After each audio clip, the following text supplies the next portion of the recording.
I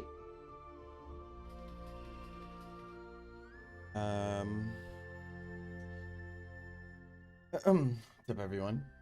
I got some Dragon Ball analysis for you guys today. It looks like this one is from Curse, but I don't know how long this set is.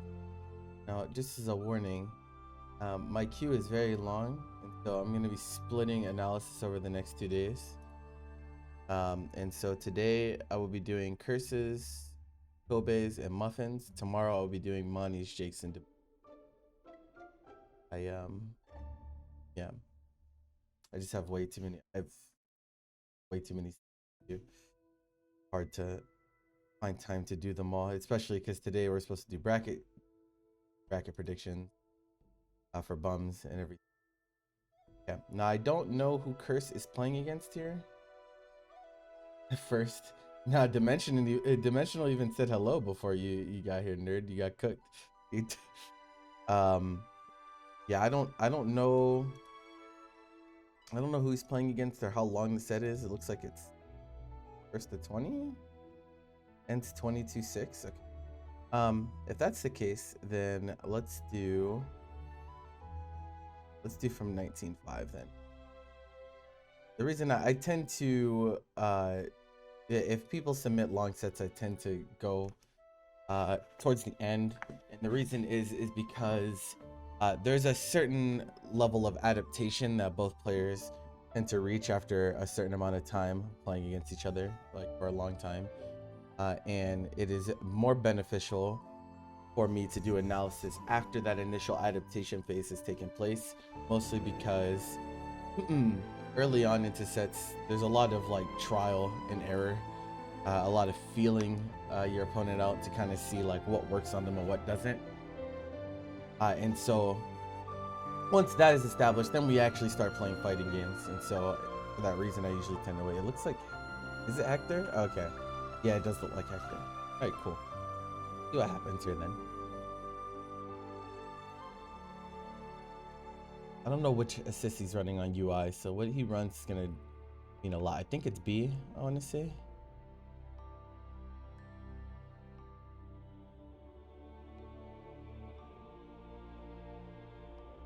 I want to say it's B. Yeah. That in mind.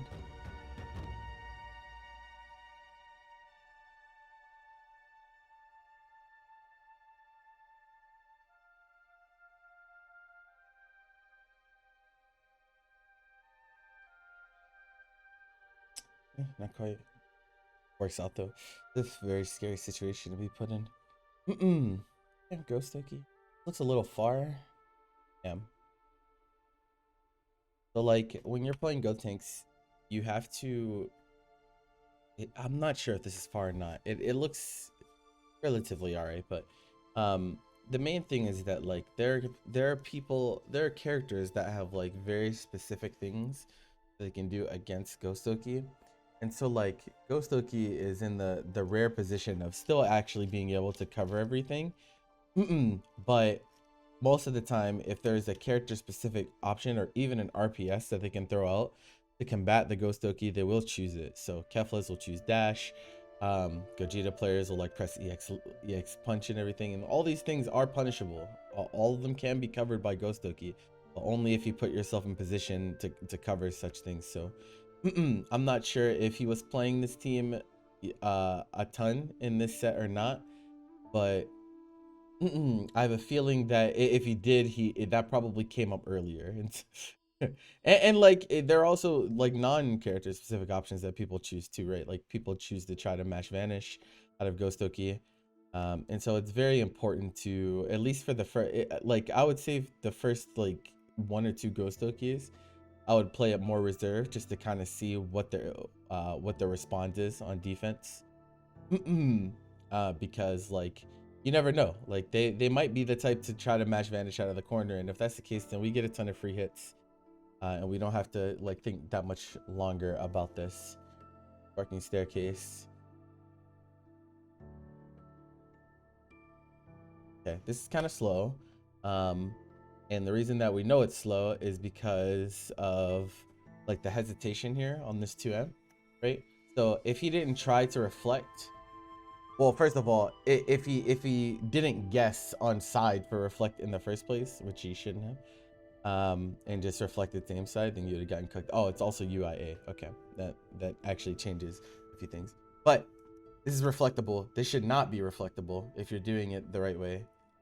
25 block stun, I think, is still enough to run this mix up the right way. So, you have to do it better. Or if it's not enough to jail it, then you should be doing left rights instead of high lows. And when you do your high low, you certainly should not be doing it with a 2M. It should be a 2L, just for speed's sake. Very greedy to go for 2M. You might lose everything there. To a reversal, to reflect, just very greedy. In a position where like you pretty much have everything figured out because sparking kind of just runs its offense for you. And you also don't kill him because you drop the combos, so that is also very ugly.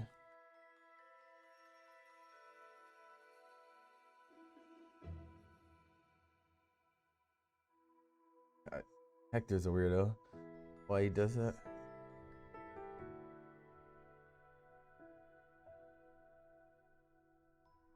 Another drop combo. Okay.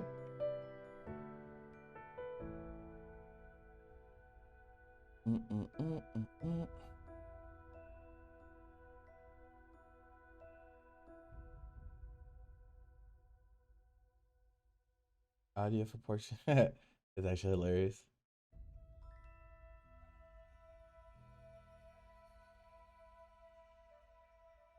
+2. Reason for you to press there.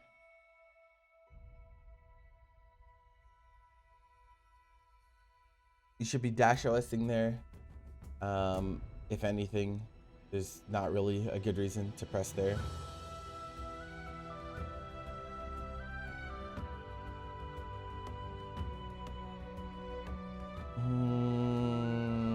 Might live? No, he's probably dead. Coca-Cola espuma. Yeah. Whose VOD is this? This is for Curse. Oh, trying to press 5L and anti-air.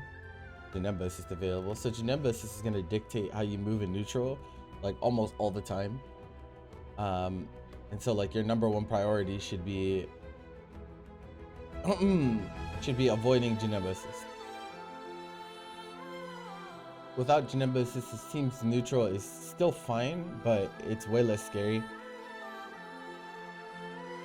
So most of your responses in neutral are going to be when this assist is not available.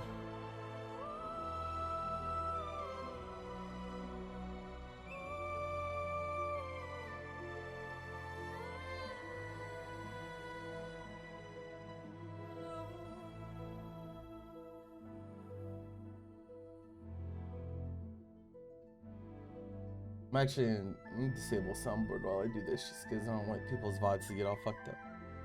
I'll turn it back on when I'm done. You got staircased. I don't know how he let that happen. Pretty big throw from him.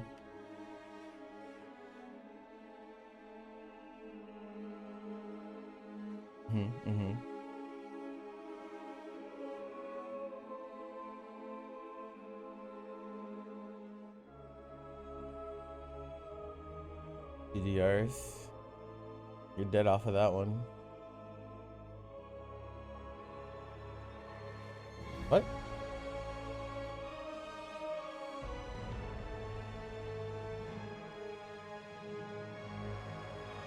It's so greedy from you. Like, deciding to run your block string with 2 assists here instead of looking for a tag opportunity. I think that's poor resource management. Because now any hit kills you, and he literally just mashes 2H in neutral and kills you for it.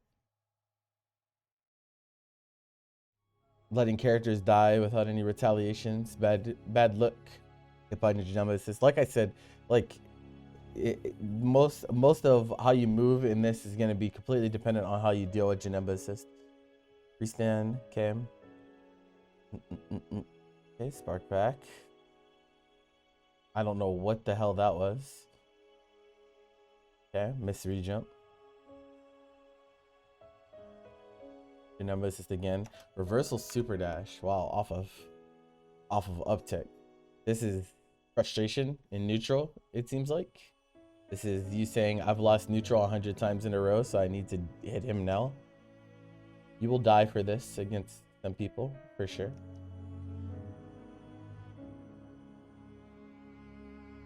Okay, can't do basic combos. It's a problem.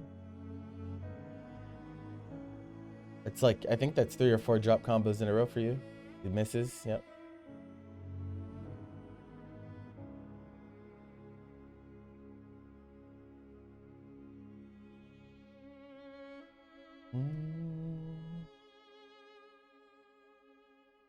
Certainly you wouldn't drop it again, would you?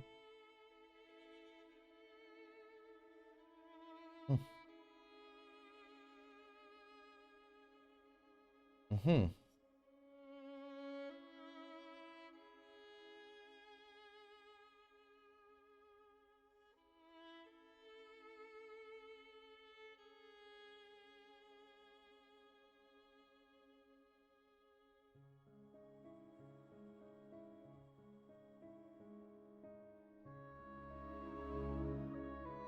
I don't know why you would do this, and this is gonna put him back mid-screen if you level 3. Which you should have level 3'd there. Can't delay wake up mash on you if you level 3. You're a solo character. You should be taking every level 3 knockdown you possibly can. Try to down tick mash, and you get accidental meated by Hector missing his rejump.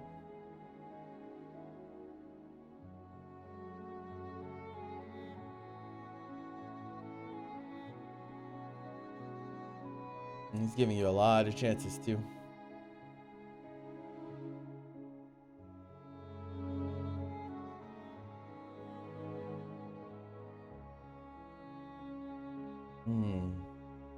Games are not pretty.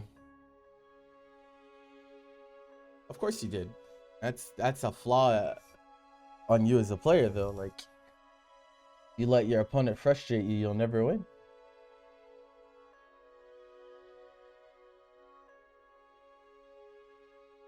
I mean, like, mad or not, like the set right now is 20-6. Like, there's clearly, like, trolling aside, like there is some issues here.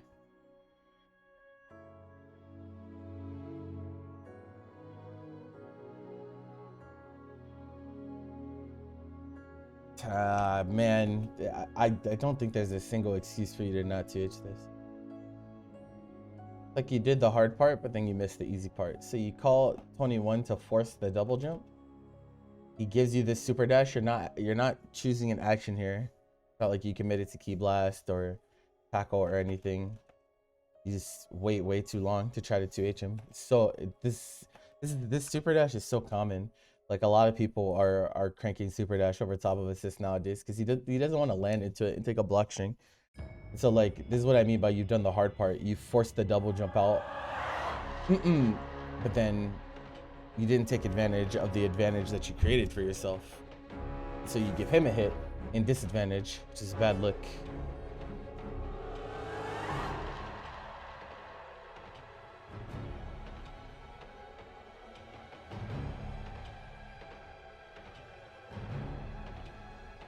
Scramble and a half.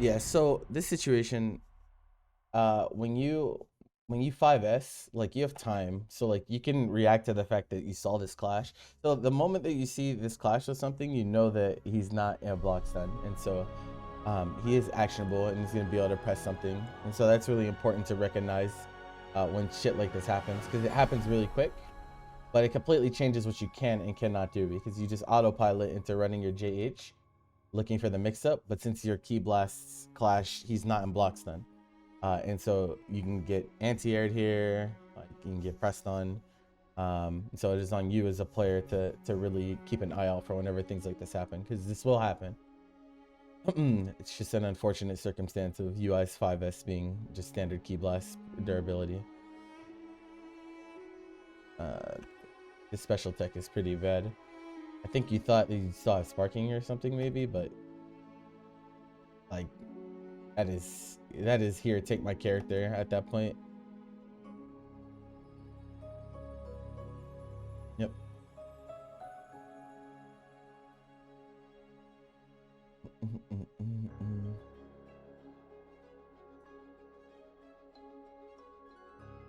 Mix.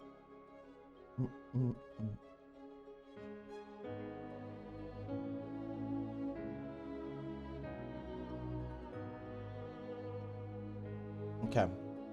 This is horrible decision making. Why is this horrible decision making? Because when your opponent drops a combo on your character, right? The worst thing you could possibly do when you're at pixel health, like you don't have any health left, is try to go in. Why are we going in here? This doesn't make sense. He has no assist to cover himself in neutral. You have 2 assists available. You can easily press tag. And even if he hits your tag on the way in, he has to spend resources to snap your character back in and then deal with UI's defensive options, which is not really something that anyone wants to do. And so like, there's not really a reason for you not to tag here, especially when you see him airborne. The conversion is much harder for him to get when he's airborne as opposed to him staying on the ground and 2Hing. And so like, yeah, this is just, you don't choose to fight here. The preservation of the team is always going to be what's most important. And so like, it doesn't make sense for you to fight here when you could easily spend an assist and tag as well, right? Like you could spend 21 assist and then tag into Blue Goku, or spend Blue Goku assist, tag into 21. And tags are pretty hard to enter. He also doesn't have an air level 3, so he can't like level 3 the tag on the way in or anything like that. And so like, yeah, the fighting here is just not the right option. Yeah, the team preservation, there's too many ways you can die. You die to like literally anything on UI at this point.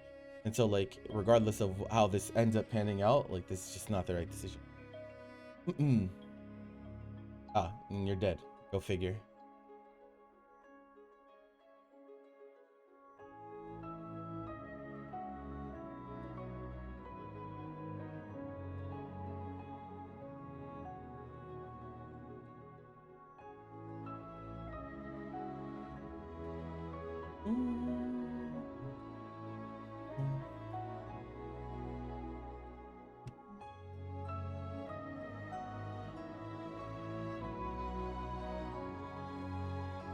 Okay, when you safe jump this,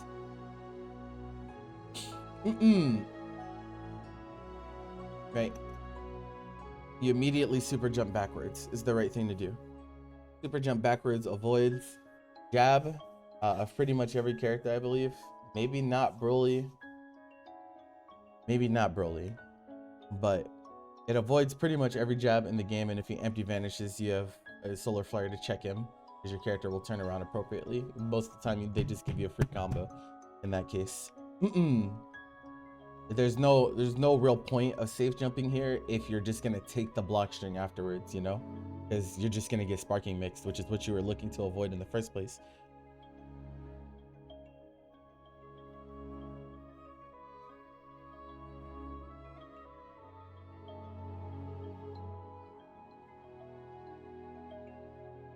That combo sucks.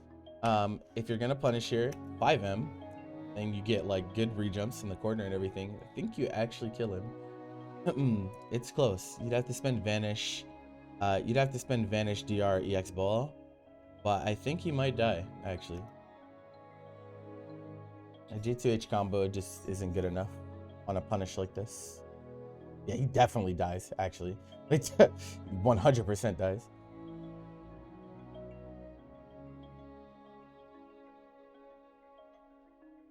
What happened here? Oh, you're right. So this is another thing, right? This is a bad habit that a lot of people have. When combo drop scrambles happen, they spend their air resource immediately. So what happens here is you super dash, right? And it misses, and you're like, oh shit, it missed. You press air dash back in the original direction. Now, like, this is a horrible situation for you, right? This is an absolutely terrible situation. You have double jump spent. You don't have an assist to cover anymore. He has 2 assists and he's under you. You have no idea where he's gonna be. He could SD you here. He could wait and 2H you. He could Thundershock surprise you. He could tag. There's so many ways that this can go wrong. And so be careful about spending your air resource here because it doesn't do anything for you, right? You're better off just letting the super dash go off into space. And then you still have your double jump to change your trajectory if he decides to like take space from you. If you air dash immediately, it makes it really easy to find out where you're gonna land. And your opponents will punish you really hard for this, especially if they have like anti-air properties on their grabs. Or like, you know, if I'm lab coat, I'm pressing EX here and you press JM into it and so you die, right? I don't really have to explain much more about that. So you want to hold on to this resource. And this is the situation that's hard. It's hard because in your mind, you're like, yeah, I need to course correct. But like in reality, the course correction can actually just kill you straight up here. So think a little bit harder about that whenever you're making that decision. It ends up getting you out here, JM, but like there's a lot of ways it can go wrong. Oh, he fucked up. Damn, pretty tough. Should just burn meter here. Okay. Oh, okay. I don't think I've seen that before. That's interesting.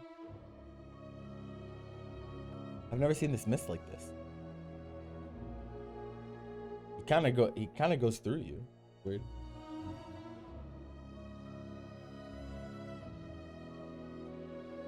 You might die. I know this hurts, but I don't know. Actually, no. It's your flex string.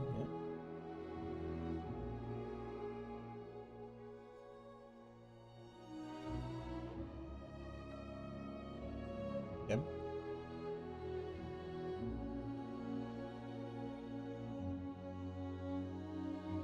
So, yeah, there's merits to both choices here. So if I'm in this situation, I'm pressing level 3 on 21, but I think for you, it would be better to swap the character. And the reason is because 1, your Oki is not the best yet. It's R8, it's not the best. 2nd is that like you have an issue with character preservation. You're having a lot of trouble. You're having a lot of trouble with managing the health of your characters and preserving. And so I think you should get in the habit of just going into the higher health character in these situations when your character's in a low health situation. Now, what that looks like is going to be different. Sometimes it's going to be direct Z chain, sometimes it's going to be raw tag, sometimes it will be guard cancel on defense, right? But I think you really need to ingrain in your mind that the character and team preservation matters more than pretty much anything you're going to do. If you're hard to kill in Dragon Ball FighterZ, you'll just win, right? You'll just win if your opponent has a hard time killing characters. How do you make it harder for them to kill characters? You abuse blue life. Blue life is broken as shit, and so we abuse the blue life resource whenever we can. And yeah, it's not like Blueku, sacrificing, right, and going into Blueku is not a horrible choice here, because like he's a command grab character, he's a 17 frame character, and so like even if you don't get the hit on the Oki itself, they still have to guess afterwards, and any of them pretty much kills you from then on as well. So like, yeah, it's not a horrible decision here, especially with the game on the line. If you lose 21 here, the game is over, essentially, because you're fighting 3v1, and yeah, he's really just smoking you in neutral anyway. So I think in this situation, you should tag. You should definitely go into the other character. Now we'll see how this pans out, but Hector is known to choose some very interesting options on defense, and so like you could lose to some bullshit. He could like do like reflect level 1 or some shit. I don't know what the fuck. I don't know. He's a weirdo sometimes. You overextend on your block string. So do you see like how this is bad, right? So you go for the Oki, you choose same side. Your same side is not ambiguous enough. However, what happens afterwards is what's actually the problem. So the media and everything is fine. You take a block string, right? You do auto combo. You don't cancel into a special. No EX ball, no anything, no command grab. Or well, you don't have command grab, but you don't finger your string in any way, right? And you go for just a straight up string reset with 2M of all things, not even 2L. Her 2L is absolutely broken. And it is way better for string resets because in this situation, if you 2L him and he's holding tag and he gets the tag off, you recover in time with 2L because it's that good. But you choose 2M out of greed, he tags on you, your character dead. And that's a very valuable character to lose. And so it's very greedy. You had no assist there. There's no reason for you to overextend on your string when your character is one hit away from dying. Preservation. Characters. Matters a lot.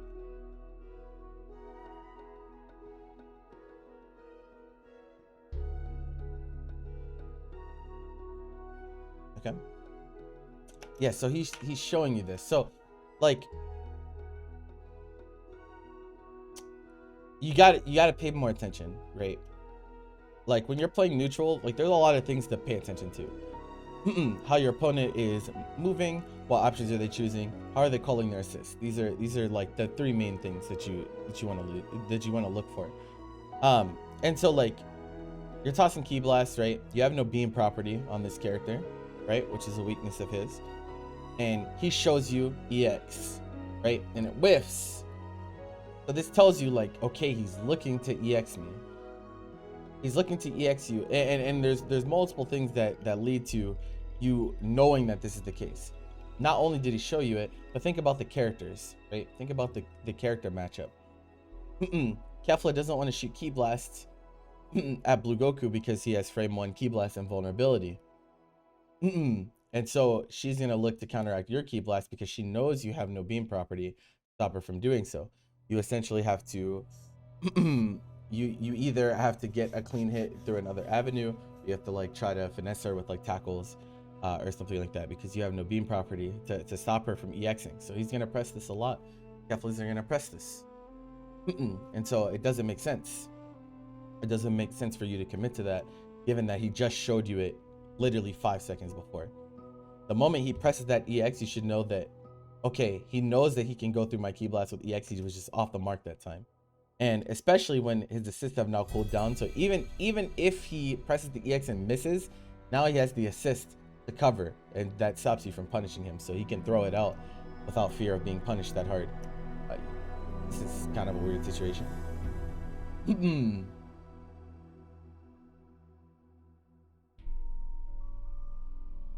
GC.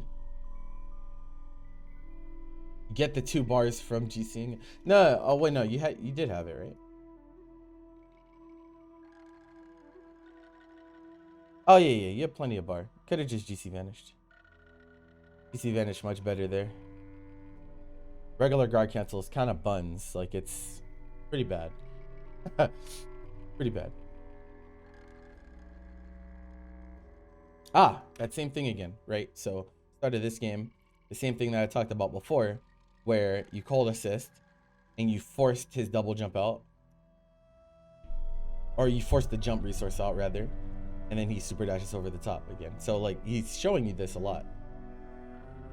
Now that time it's a little harder because he did actually save double jump here. He just let it rock after single jump, but you still done the hard part, right?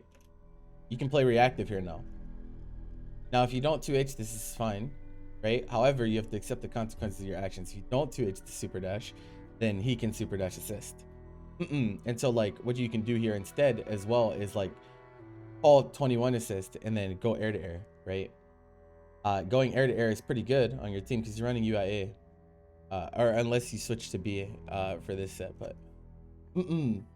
But either way, like even if you don't end up getting the hit, you will fly past him and you reset back to neutral, and like that's not that bad given this situation. But he's super dashing over top of your assist a lot, right? You can see he's showing you that over and over and over again, so you need to formulate a response to that.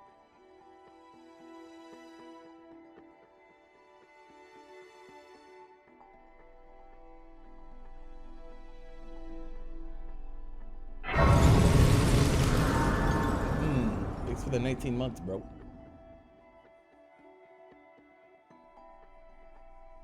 Oh, that's ugly.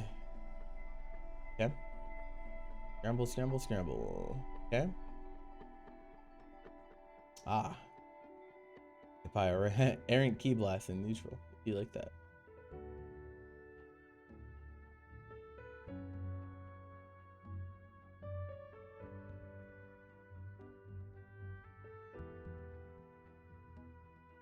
I don't know, man. You're looking kind of lost in neutral. I can't lie.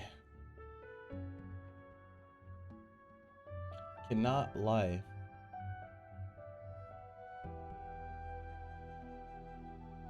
You're missing a lot of like free punishes and also playing way higher risk.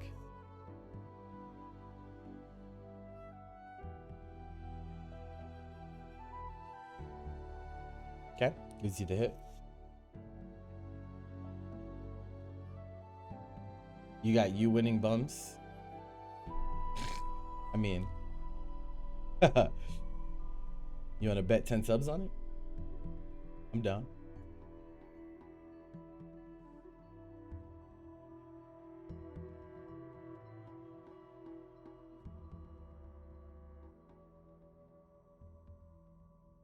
Oh, what happened here? Okay. Soft knockdown. I see.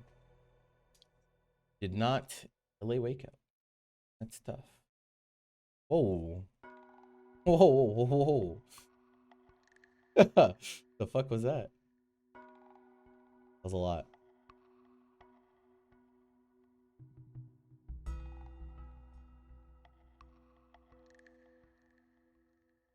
Yeah, you air blocked.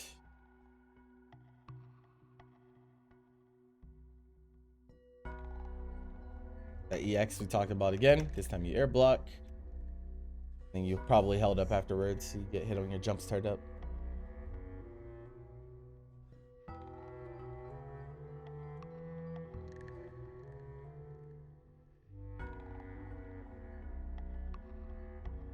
You got Scamby winning. I'll bet you 30 subs that he doesn't.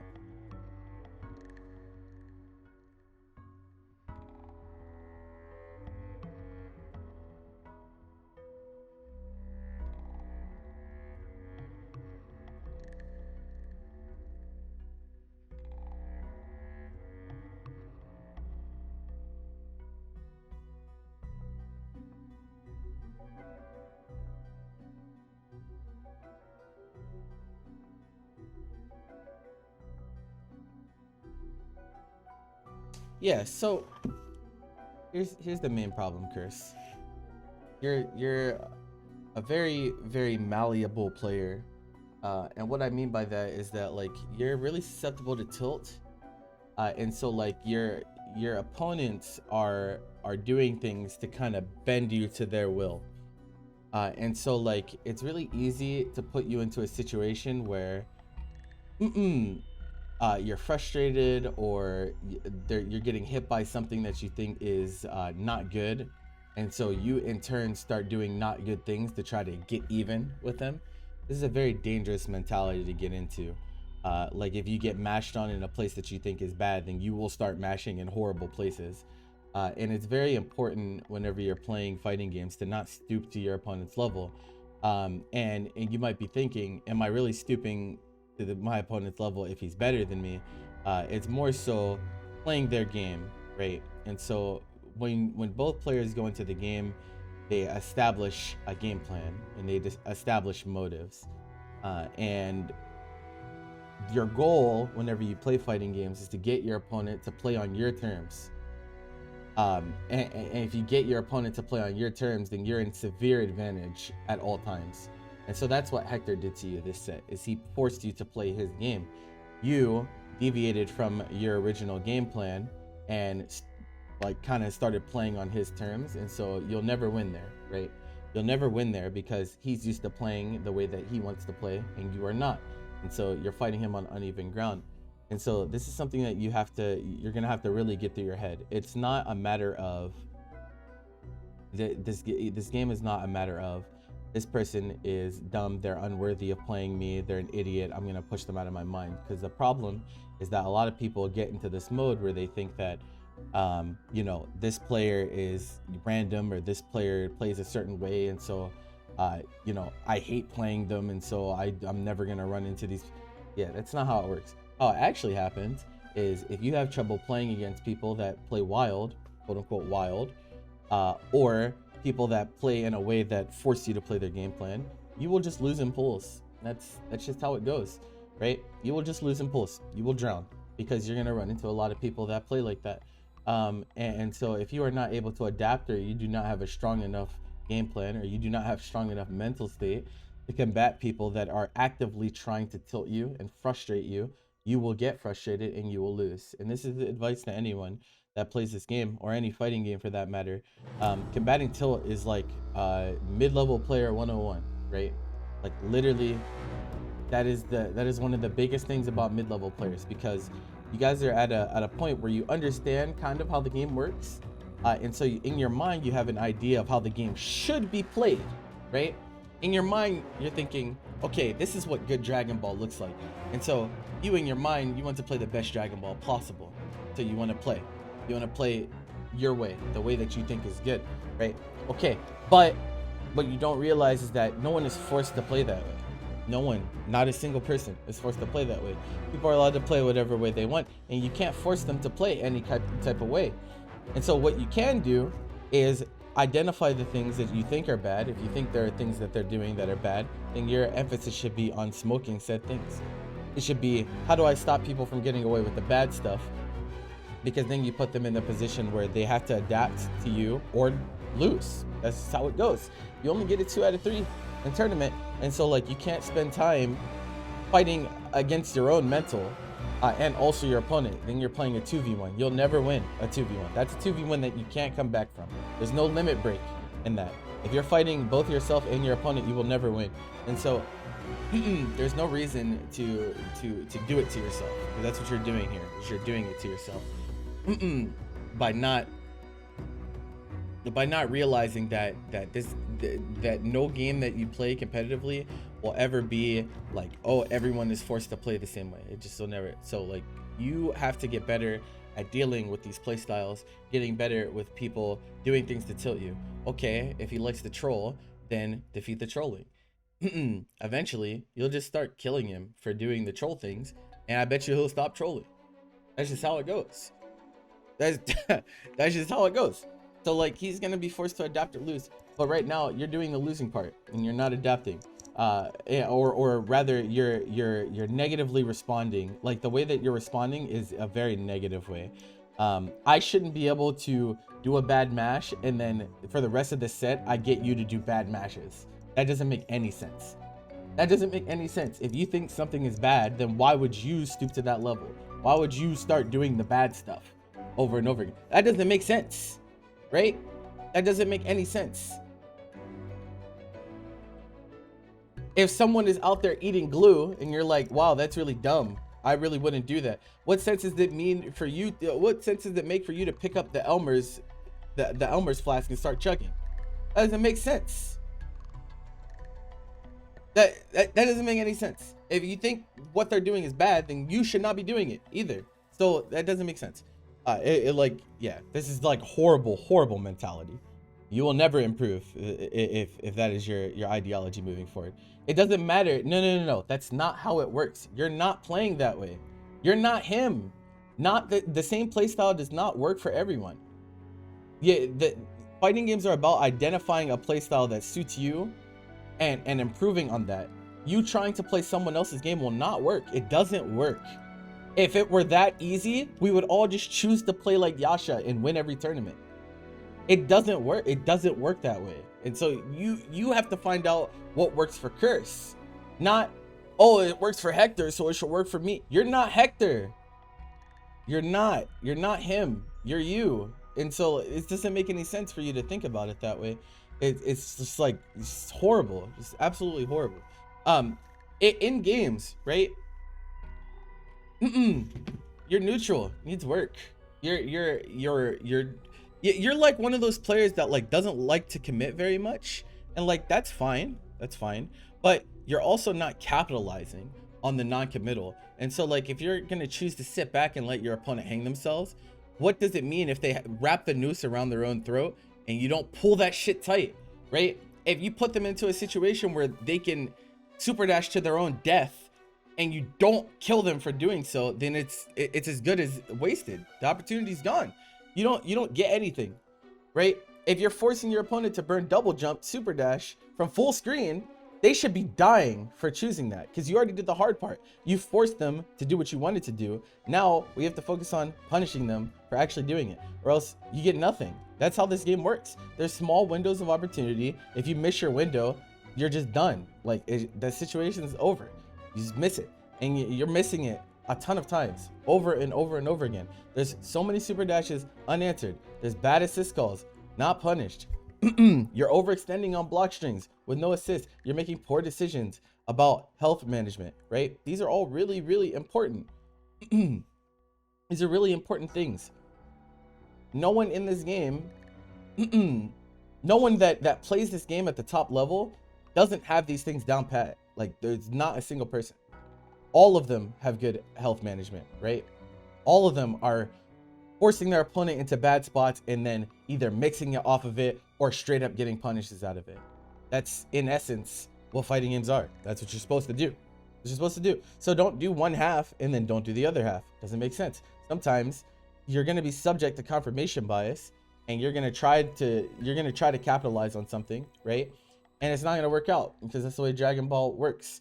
Sometimes you think you have your opponent right where you want them, something happens, maybe you end up getting hit or a scramble happens, right? That doesn't fucking matter. That's you can't think about it that way, right? If you're making the better decision a higher percentage of the time, you're just gonna win out in most situations. That's just the way it works. If you put your opponent in a situation where you have an 80% chance to hit them and they have a 20% chance to hit you, even though that 20% might happen sometimes, in the long term, you're just gonna get the hit most of the time. You're gonna kill them most of the time. You're gonna go into Oki most of the time, right? And so making decisions that better impact your game state and put you in better situations overall long term is something that's really important. You can't focus on results oriented. If your opponent hits you in a with a match that's 1 in a million, right? You don't change your entire playstyle to only cover that 1 in a million chance, right? What about all the other things that can happen, right? You can't tunnel vision in that way. And so, like, you need to focus on, right, mentality wise, when a situation happens, eject it from your mind. It doesn't matter. The previous decision, right, the previous situation doesn't actually have that much impact on the next one. There are certain things that you can look for in terms of like patterns and whatnot, but at the end of the day, like, if something happens and you get hit for it, you don't want to sit there and be dwelling on it, because by the time that you get over it, the next situation's already happening. If you're sitting there thinking like, this guy's such a fucking masher, like, why did he do that? He's so fucking stupid. He sucks at this fucking game. You're already getting mixed and dying on your neck, because you're too busy thinking about the last situation. You carry that frustration forward, you make worse decisions. And your opponent it just trying to, you don't understand that, like, your opponents are going to try to do this to you. They're going to try to tilt you. They're going to try to force you into bad mental state. It's a very viable way to mental warfare is very important in fighting games. You're just gonna run into people.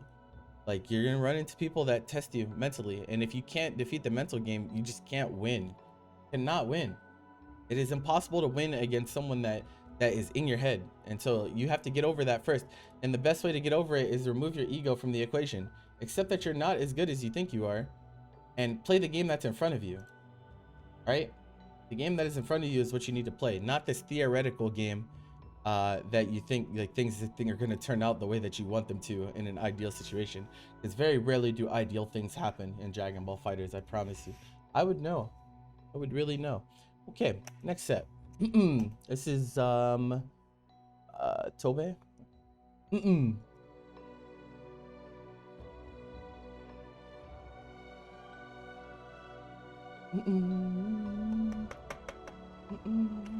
Yikes, I hate watching myself play. Okay, I do this to everyone. Just out of the gate, I do this to everyone. It beats like normal standard like round starts. People usually choose non-committal round starts, and so I do dash jump assist. If you like ID back or like dash back or something, you get hit. And the reason that this happens is because my assist effective zones are different than most characters. Most teams are bad at covering super jump back or like ID back because there's not that many anti-air assists in the game. But I am playing one of them, and so you have to respect it differently than you do normal assist. That's just how it works. I don't know why I tagged there. That was actually really bad. Okay.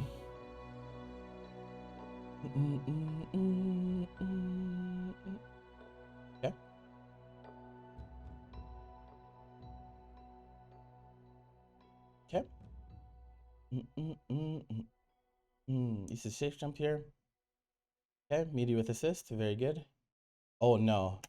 Okay, so beam after this is not the way. So mostly like Kid Buu is not super great in answering this situation because like nothing he has like answers this space quickly because like EX ball goes diagonal and like goes under.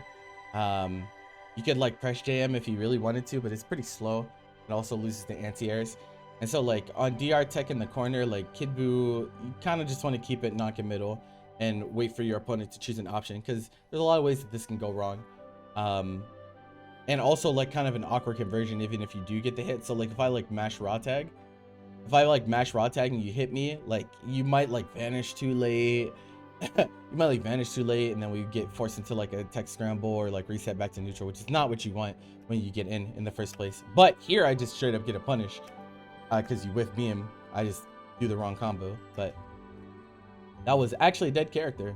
And once again, I'm literally just invading your anti-air space. So anytime I put you into this range, you notice my game plan is clear, right? Put you in this range, dash jump, assist call, right? Beats super dash, beats air to airs. Like cannot, if you block it, you get jailed to the ground and mixed. And yeah, and so like it's very straightforward the way that I'm choosing to interact with you in neutral. You should actually die here too. Oh, cool. No super. That's what's up. Okay, you should be looking for a tag here.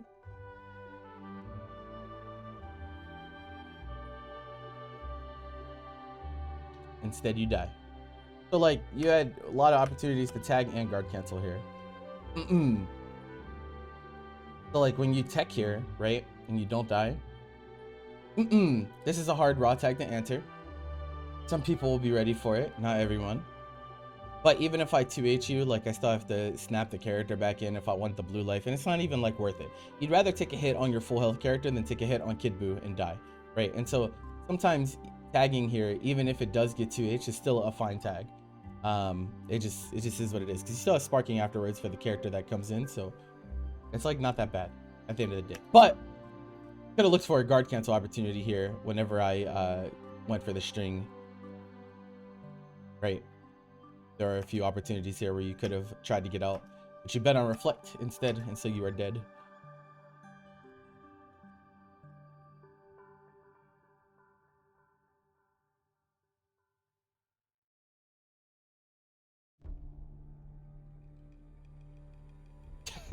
It definitely counter hit my 2 HB like that. Smoked. Overextension.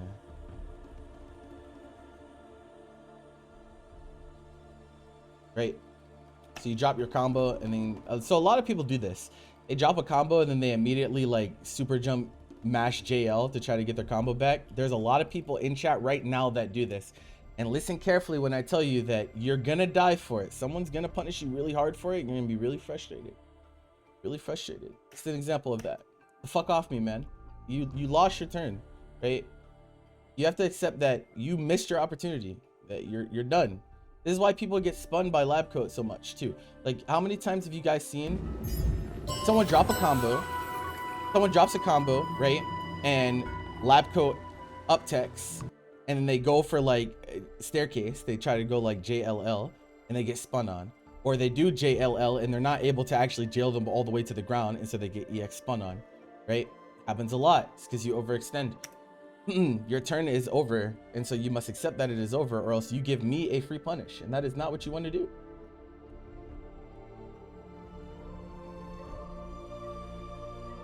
Thank you for the follow. You do be mad though. It be like that.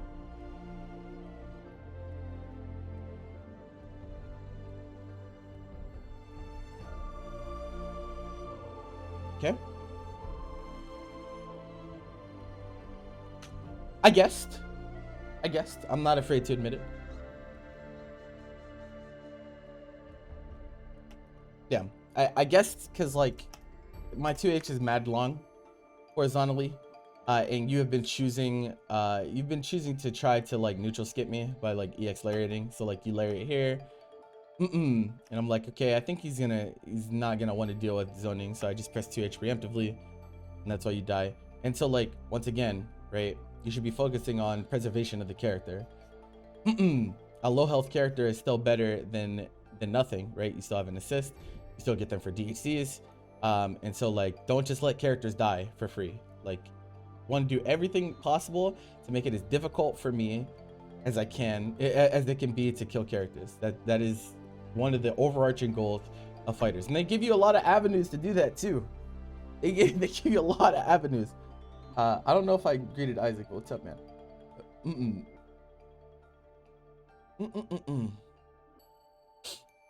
Golden. Yep. Tag. Burn double jump.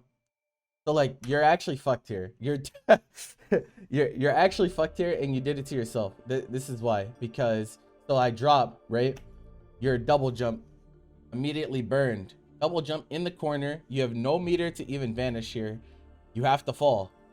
All you can do is try to delay your landing by like pressing shit.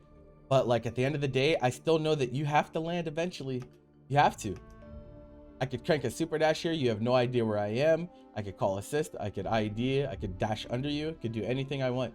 So this double jump burn is very, very egregious.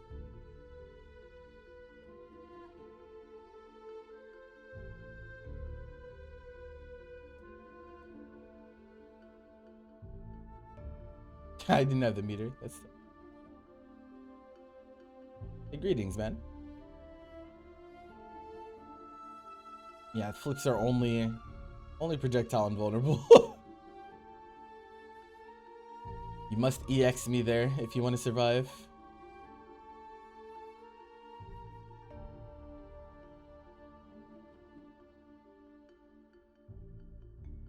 So here, right?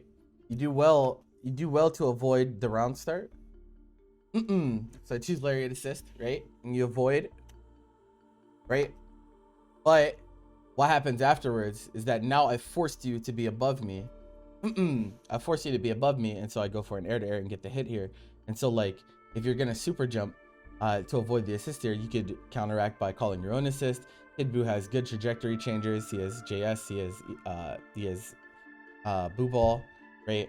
There are things that he can choose to like kind of switch up where he's gonna be, make it harder for me to, you know, kind of see like how you're gonna move, and then just, you know, attack what's in front of me. You're chopping your foot off. That's a weird response. The Saw movie. What's up?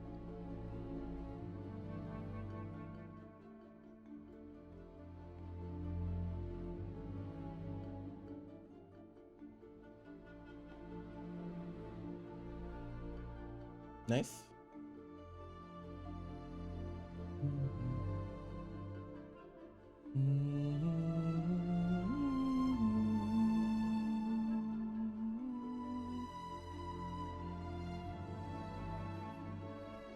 Scramble.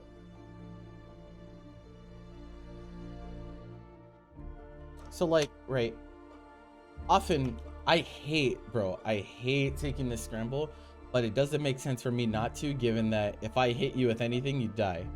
And this is once again why like the health preservation of characters matters a lot, because like even though you're at this amount of health, you might be thinking I'm at a good amount of health, but I have 2 bars, and so any combo that I do is gonna get me up to like 4, and you're gonna die. That's just the way it has. I have level 4 flexibility on my team as well, so like a lot of stuff kills in this game when you don't expect it, and so you really want to make sure that you're preserving your characters. It gets ugly, man. Damage in this game is super high nowadays, and so you die on a lot of things. Like a lot of small interactions will kill you, especially if it's a clean hit.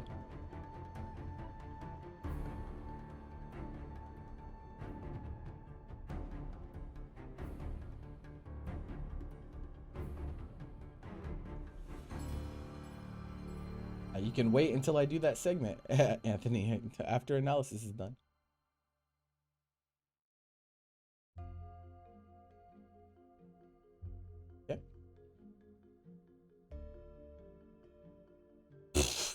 Okay, that was ugly. I can't lie. It was ugly from both of us.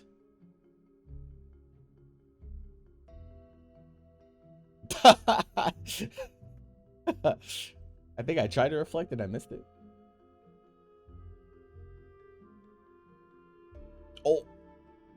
Oh my god, this trap.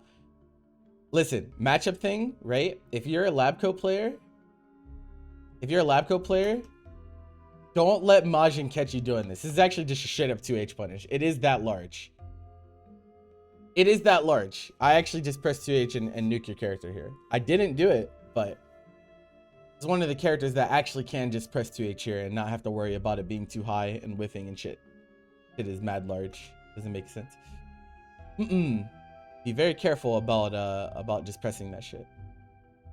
Against this character, at least.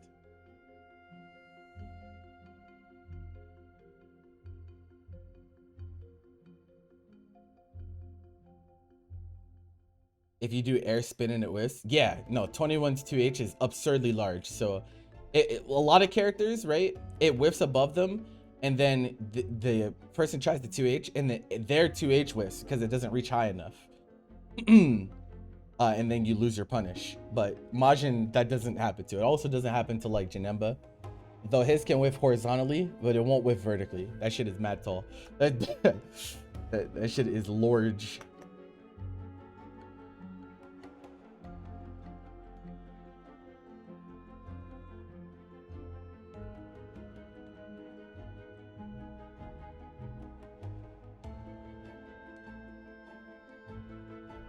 I don't know what the fuck I did there. That's what's up. Okay. Tag, Tobe, please, bro. You have a UI in the back. You already got the debuff off. Her job is done, right? Lab coach job is done here. You got the debuff. Now tag into level 3 so that you have a full health character in the front. It doesn't make sense for you to leave this character in here and bet on a soft knockdown. I think you end up getting the hit, but there's so many ways that this can go wrong, right? What if I match sparking here? You lose. You just lose the character. You just lose the character on a sparking scramble. It doesn't make sense for you to stay in and overextend like that.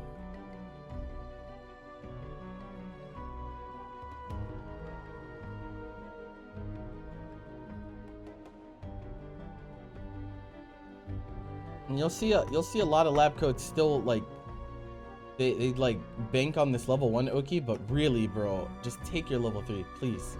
Like, if you have the extra bar to bring in a character on a level 3, just take the level 3. It's so much better. It's so much better. Especially when lab code is low health. It's like, I'm okay taking a risk. Like, you debuffed me, and you might think my character is useless after they get debuffed, but your character is really useless whenever I kill it because you bank on a soft knockdown and they die. It doesn't make sense.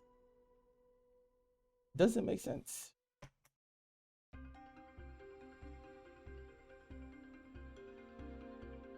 Okay. Yeah, I'll hold that. Yeah. But consider that there's no chip damage in this game, and so you don't have to move here. You really don't have to move here, right? I only have so much meter, and like you don't get chipped, and so like you can just wait it out. You don't have to move. If you move, then that's where things get ugly. That's where things get ugly.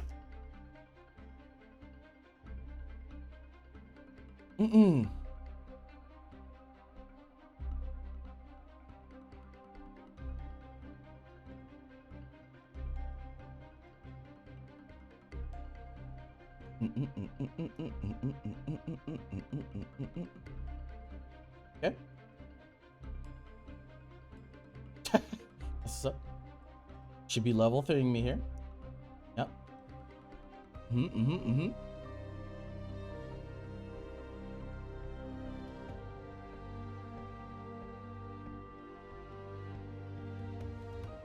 Okay. What the fuck am I doing? Oh no! Oh no, bro. First of all, this might be the worst sparking transition I've ever done in my life. Second, you had an opportunity to press when I whiff here, So like this, when this JH whiffs, right? This is your opportunity to attack or escape, whichever one you choose, because you're not in block stun anymore. You can just leave, right? Okay, but what you don't want to do is after my string starts again, then try to move, because pre-spark 2M, that is a lot of damage.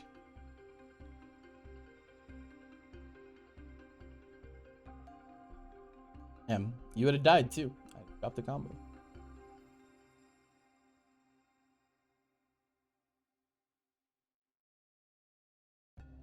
So it looks like you have a hard time. You're having a hard time getting in with UI when your opponent does not let you 5S into vanish on them. Ah, yeah. The ugly end to this match. So, okay. Few things. What you're having trouble with, there's a few different things that you're having trouble with. So, transition is one. So, you're having trouble moving from okay, I've won neutral into what happens next, right? What happens in between is actually really important, and how fast it happens also matters. But your transitions are pretty ugly. So like what's happening is that the times that you're winning neutral, you're not getting anything meaningful out of it. And so that's something that you really need to work on. You need to work on what happens when I win neutral. How do I go into mix as easily or as quickly as possible? Otherwise, if you're not mixing your opponent after you won neutral, like especially if you fight someone that's willing to just block you out, like it's gonna get ugly. Like you just won't hit them. You won't hit them. So you got to go for mix, and the mix doesn't have to be the best super amazing 50-50 either. Even like, you know, going for a 6M plus assist or DR, like it's like fine, at least you're doing something, right? The worst possible thing you can do is win neutral against someone and then do nothing afterwards, because then you don't instill any fear, and if you don't instill any fear, then there's no conditioning. You can't force your opponent to get anti on defense or anything when you're not going for a mix in the first place. If you're just doing block string forever and then nothing afterwards, it's like, okay, like you're not gonna do shit to me anyway. You give me so many chances to win, right? You give me a lot of chances to win if I know that this guy's not mixing me, so I'm just, yeah, it's whatever. The risk reward gets really fucked up in that case. Okay, dead zones, right? I'm playing your dead zones a lot. You're not playing mine at all. And so like, admittedly, dead zones are weird against my team in particular. My team's dead zones are different than most. And so like, it's gonna be a little awkward, right? And be a little awkward at first, but you should really pay attention to where assists hit and then move into places that they don't. And it's scary against my team because the dead zone and my team is close. It's not far. Most of the time in this game, the dead zone for assist is far away from your opponent, like super jump height, full screen. Most assists can't interact with you there, right? My team, that's not the case, because if you're super jumping for full screen and I do super dash assist, or I do dash jump or moon jump plus assist, Frieza clips you. It clips you and you either get comboed or you get jailed to the ground. That's really ugly. And so like, you have to play the other dead zone, right? The dead zone for my assist would be jump height in front of me, right?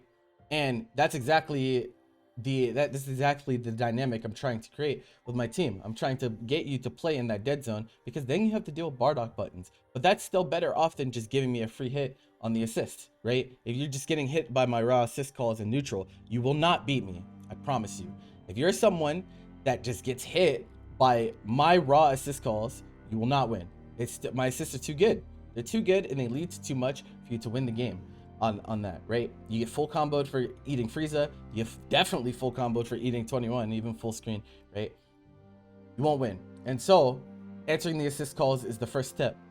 How do you do that? You play dead zones. Okay, that's really important. This goes for any team, right? My team's different than most, but most teams you can really super jump back and they will not be able to interact with you, at least with their assists, because GT's not relevant anymore. Who the fuck is playing S Broly? If they're playing tracking C assists, it's a little different, but even those are not that common, right? No one's really playing like Majin Buu. No one's really playing like Majin Buu C. Some people are playing, I guess, like DP C assists, but like even those are pretty uncommon at this point. Baby B is like fucking garbage. Like like they're not that common. And so like super jump back is like the easy brain dead way to avoid most assists in the game. Now, however, when you do avoid those assists, right, how you avoid them matters. If you're just super jumping back the entire game and doing nothing because you're scared of commitment and you're scared of your opponent's assists, and you're not turning that into something meaningful, then you will also still lose games because you're going to give your opponent just chance after chance after chance. So it's not just about avoiding, it's avoiding and then playing the advantage afterwards. That's really, really, really important. We don't create advantage to do nothing with it. We create advantage to take advantage. That is the point. If you don't do anything with your advantage, it might as well not be there. And so you need to think about, okay, I got my opponent to spend his assist in this spot. How do I turn this into a favorable situation for me? And how that looks is going to be different depending on the situation and different depending on the opponent that you're up against. You might have someone that has a weakness to system mechanics. They might be bad at dealing with SD. They might be bad at dealing with raw tech, or something like that. And if you are able to recognize that, then that's just free hits, right? That's free hits until they adapt. But until you establish that base, like, okay, I can answer my my opponent's raw assist calls in neutral. Like, if you're getting hit by raw assist in neutral, it's very hard to win the game. Trust me. Trust me. It's really hard to win. Really hard to win when you're getting hit by your opponent's raw assist calls. It's just really difficult. What I do, right? So when I go into games, I will call 21 full screen even when it's not the best assist, because most of the time people do not stay on the ground whenever they answer the assist. They choose to go airborne. And I want you to be airborne. That's the point, right? And so, like, a good assist call doesn't always look like my opponent got hit by a raw assist call. Sometimes I call the assist and I force you to move in the way that I want you to move, and then I'm able to create advantage that way. Because the moment you go into the air, oh, now dash jump plus freeze is pretty good here, right? Or they might get caught super dashing over top of my assist and get 2H'd and die. My team kills for half a bar. If Bardock 2H's you with half a bar, you die. You die. If you get 2H by Bardock anywhere on the screen, half a bar, you die. It happens. And so, like, sometimes I'm okay just calling it and trying to get my opponent to choose the bad option and killing him for it. And so, like, you should think about that too. Like, you just really want to take space from your opponent. Like, you're playing UIB, right? When you call UI, move forward. See how your opponent responds to the assist call. Are they someone that likes to super dash? Are they someone that blocks it out? Do they like to burn double jump, right? Depending on what they choose is how you should run your neutral and run your offense. And that's going to make things a lot clearer for you, because your transitions will be a lot cleaner from then on. On defense, a little bit too much guessing. A little bit you have modes.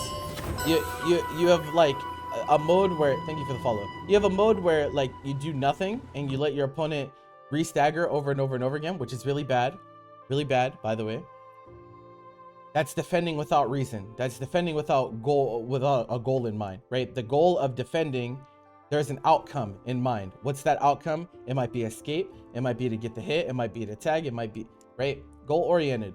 If you're just blocking for no reason and don't ever take any initiative to make the game state better for you, you will lose. Because if you give someone that knows how the game works multiple chances to mix you, you're going to get mixed. I promise you. Promise you, you will get mixed. And so, like, when you're defending, and there needs to be a goal in mind, and you need to be making decisions that benefit or work towards that goal. And so there's some times where you just stay in and you let me reset string over and over and over again, right? And I'm getting my assist back and I'm mixing you, right? So can't do that. You also should not be guessing where I'm not forcing you to guess, right? So guessing is something that happens on defense a lot in this game, but a lot of people guess where they don't have to. What I mean by that is, like, when you're playing a solo character, when you're playing against a solo character that doesn't have an unreactable command grab, why would you then choose to mash super dash on a string, right?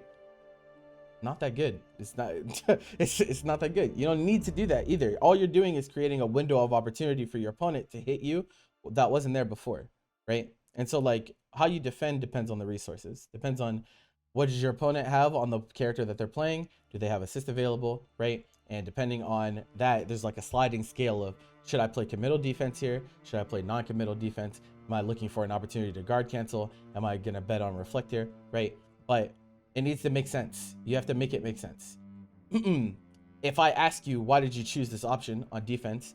You should be able to give me a good reason. I chose it because of this, I was afraid of this, right? As long as that logic follows, you'll be good, right? You'll be good on defense.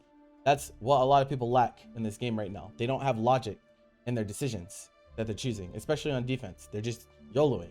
They're YOLOing, and you ask them why they did, and they're like, I don't know. I just guessed. That's really bad, and it's subject to a lot of confirmation bias. If you're someone like that just chooses options on defense, and I ask you why'd you do it, and you say I don't know, I just guessed. Then what's gonna happen is it's gonna work out for you in a game or two, and you're gonna be like, damn, that's a really good option there. You're gonna play someone that runs really airtight offense. You're gonna get fucking smoked. You're gonna be like, damn, I really died for that. I really got 2M'd by a blue Gogeta and died because I chose that. I'm trying to create better fighting game players here. And so I'm trying to give you the mentality that is gonna work for higher level play for the long term. And so think about that moving forward. But mostly, those are the 3 pillars, right? This is the 3 pillars talk. The 3 pillars of Dragon Ball FighterZ: neutral, offense, defense, right? I commented on aspects of all 3, and so all 3 aspects need to work from you. However, I can see that there's a shell of a solid player here. Some of the decisions you made were very good, and the very rare instance whenever you got the opportunity for the ideal mix-up, you actually ran it, and so that's good. I can't tell you how many people are playing characters like Kid Buu and not mixing. I'm just like, what the fuck are you doing? Doesn't make any sense.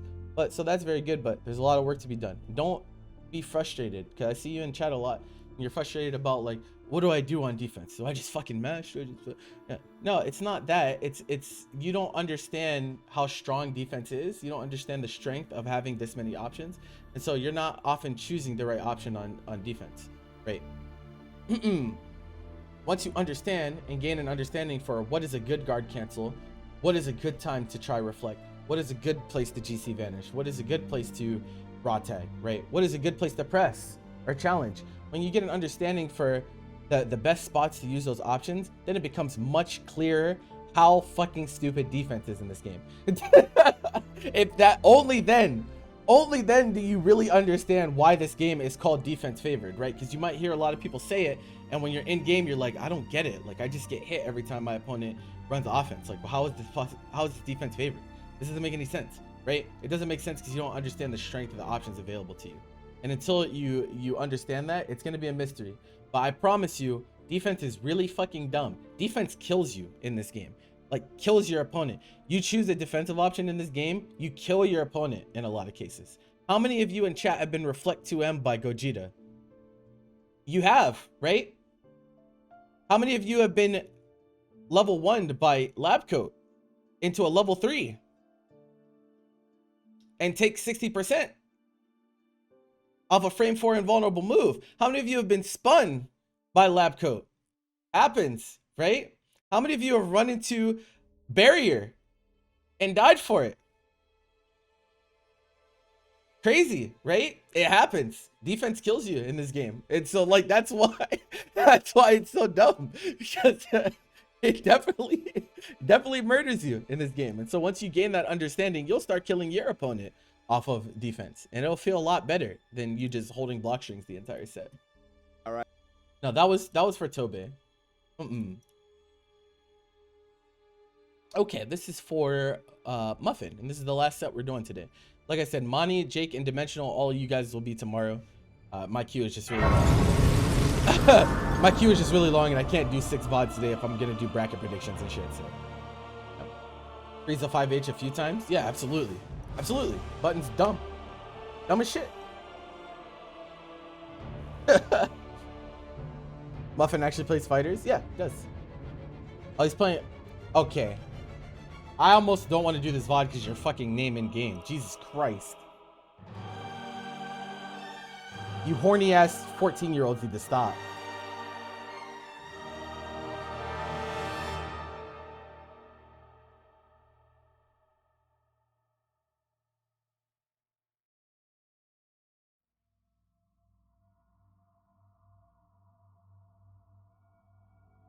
Huh? Hip hop pretty standard stuff so far.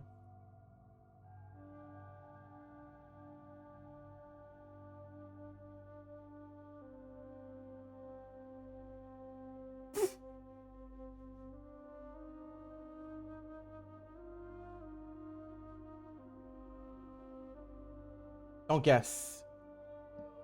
There are other avenues to punish this. If you think so, what happened here is that you thought he was gonna round start spin, and so you preemptively 2H. Don't have to do that. You do not have to do that. If you think he's gonna spin, just super jump, and then you can punish over the top. It's fine.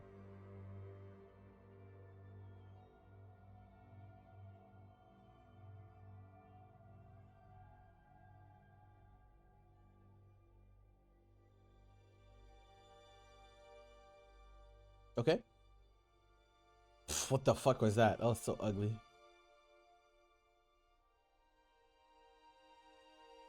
Hello, Arcana. Okay.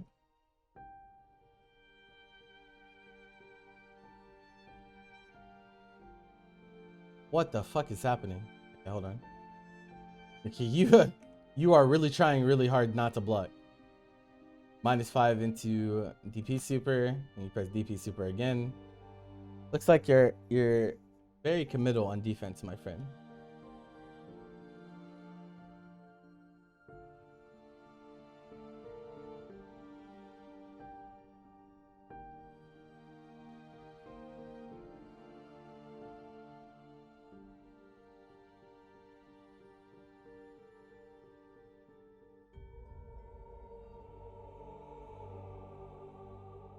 Okay.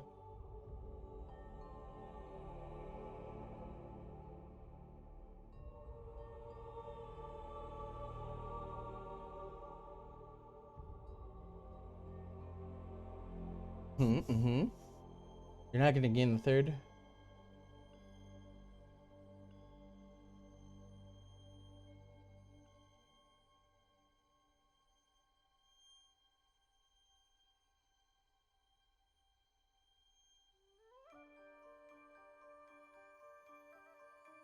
Damn, that's a 2H, man. Ah, that's sad. That's sad to see. The free punish.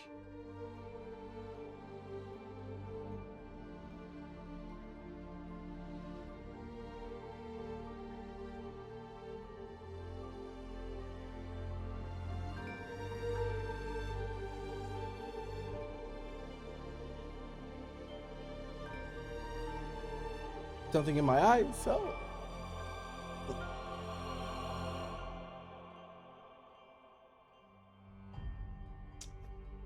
I think I would have 21 level 3'd him here. The other 21. So like, I don't know if his 21's debuffed already, but stomp debuff. And then if you late cancel the level 1 grab, then you get proper 50-50 spacing for Android 21. So would have run that there, especially because the health difference between both characters is pretty negligible. Both of your characters are pretty much going to die on any hit, so it doesn't really matter.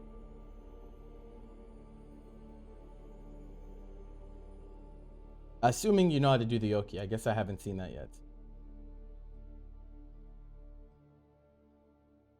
This is a drop combo I see a lot. I think you're just pressing super too late. Because that should work.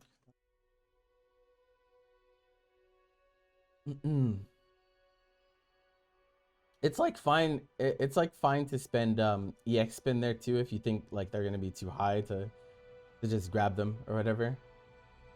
Like fine, get a bit longer of a knockdown on the EX version.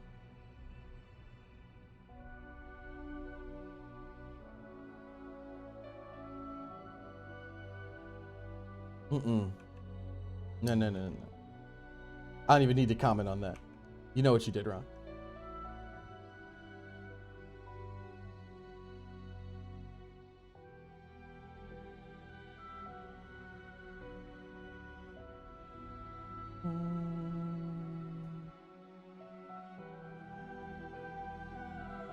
Counter hit. What are you pressing here, buddy?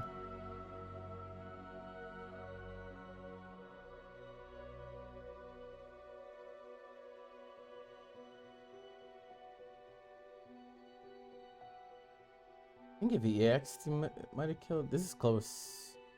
He still died, yeah. That's why, bro. That's this is like the easiest. He two touched you with no assist there available. Oh. No. Okay, lab coat players. If you see this happen, right?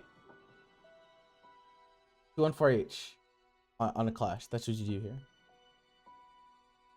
Press it immediately. Like the moment you see it clash, press 2-on-4H. Yes, you can do it. You can do special into special there. Oh, overextension. Okay, so like, wow, this 21 got fucking smacked up. Holy fuck.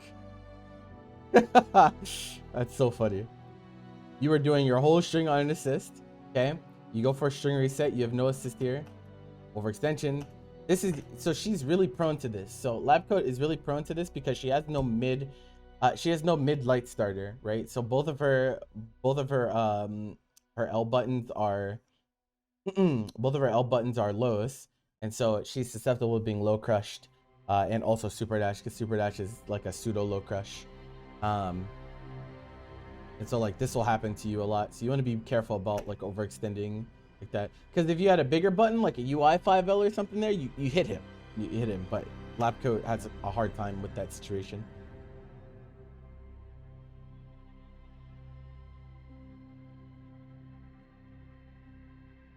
Blue combo. Too late on the spin. There's some PS4 shit happening here for sure.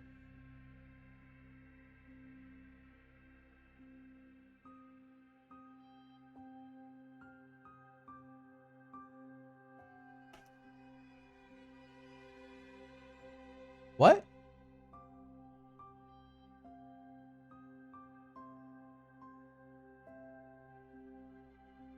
Man, I hate this decision. I really hate this decision.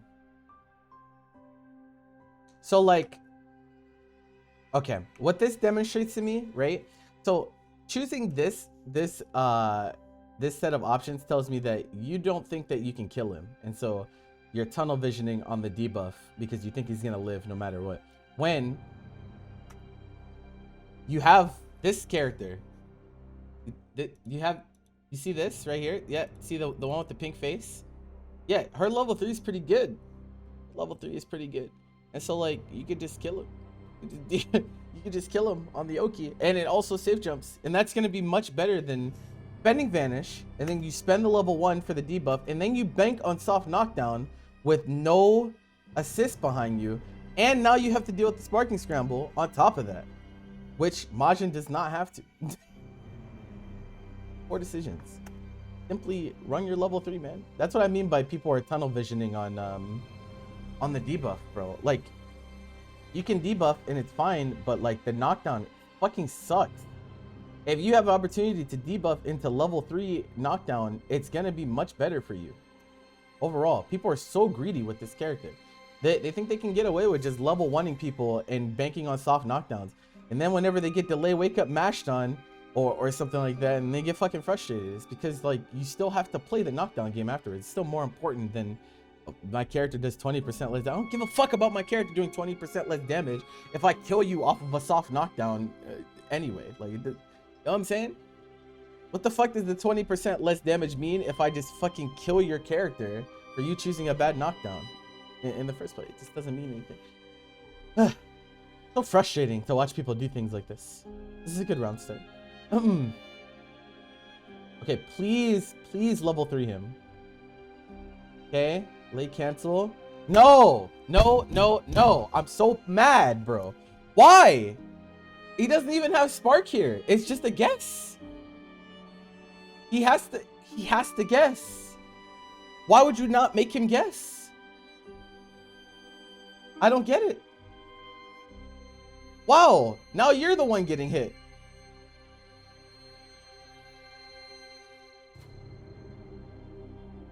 It just doesn't make sense.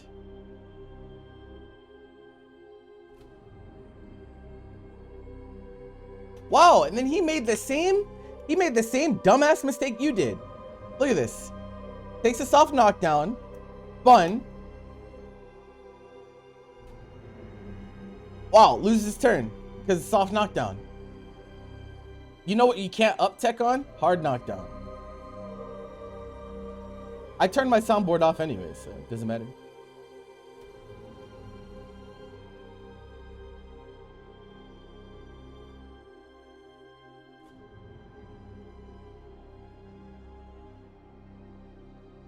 Okay, if you get a happy birthday, you want to spark pre-launch. Ideally you'd want to spark pre-launch. So you'd want to see that the 5M hits, and then spark, and then just do a B&B, and you'll kill both. If you happen, because like once you do this, once you 5H, you've pretty much lost the happy birthday, because wall bounces don't happy birthday in this game. So at the very least, you can go into 2H. This is the one time that I'll advocate going into 2H instead, because you did start with 5M, so you can't do 2M, 5M anymore. You have to do 5M, 2M, 2H, and then you can spark after that and do auto combo and also kill both. There's a lot of ways for you to kill both here, is what I'm getting at, but you're gonna not kill both because you chose 5H.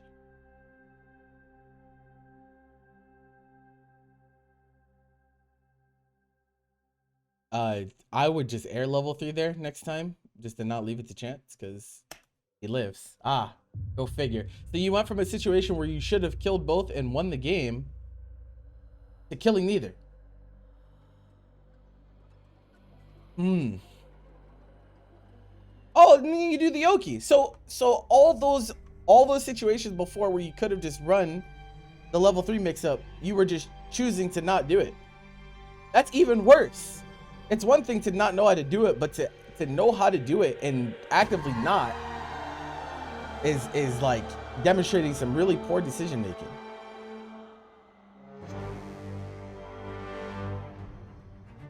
Okay, what's your route here?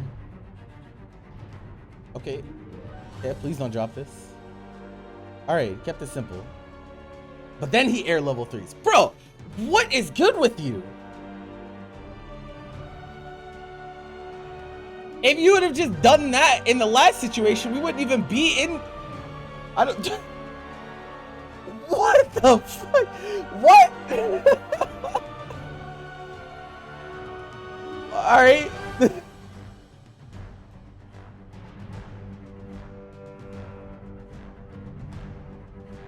Gotta pay attention to those assist calls, man.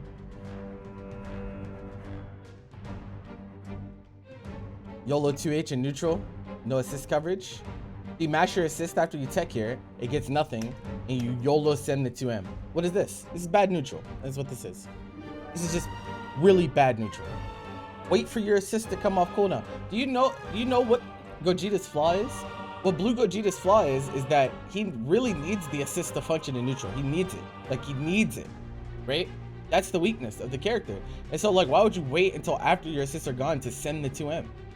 Does it make sense? Or decision making? Oh, this is Mora the Spider from Ori and the Will of the Wisps. Yeah, that command is like broken. It never works correctly.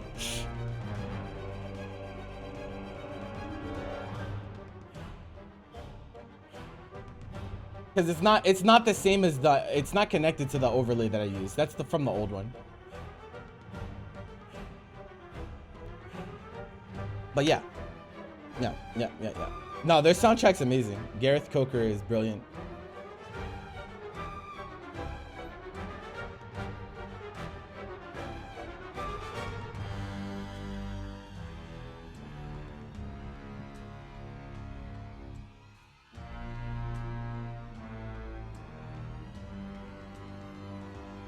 Okay.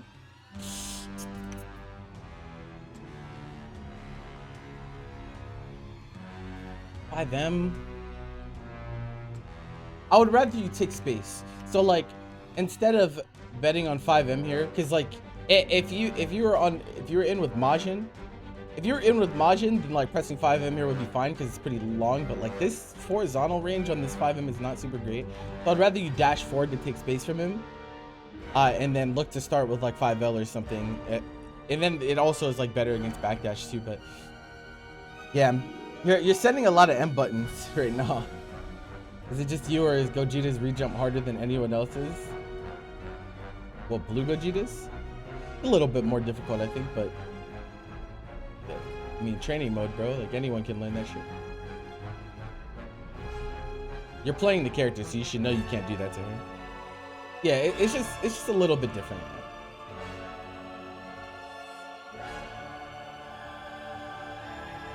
That's all it is. Oh, okay. Grab. down tech mash. Why? I am a champion of down tech. Wait. And the reason you down tech wait is because, like, if you're gonna press the 214H, right? You can wait until you see the vanish to press it. Right? No, it was spin. It was definitely spin. What else do they press? They don't press anything else except for spin here. It definitely spin. But like, it's just not gonna work there. Like, the problem is that there's so many ways to beat it, right? A lot of people think that down ticking post spark is like, oh yeah, I really got his ass, bro. He can't sparking mix you. He can't sparking mix me. I'm too smart. That's not the case. People can just meaty with assists. They can meaty with beams, like you just got meatied there, right? There's a lot of alternative options to deal with people that like to down tech after spark. It's like, I spark, I mash freeze assist into vanish, and if you press anything, you get full comboed. I don't even gotta mix you because you just give me a free hit, right? And so, yeah, it's ugly. It's ugly. You can't autopilot like that. Nice, good chase on the backdash here though. Now, I don't think you are actually trying to chase backdash in particular, but Hikari does mash backdash in strings a lot. So this is something that's not bad to do every once in a while. You don't want to get too predictable with it, because then he will start like just like waiting to 2H you, because he does press 2H a lot. So yeah, but oh, actually pretty all right. Now, let's go for the mix here. Okay, that was fucking terrible. Do it better next time. You see that? Bro, I swear I'm a prophet. I'll block something, mash backdash. You grab, stupid. Block! Block, Hikari! Look that. Block! Okay, this matchup, right?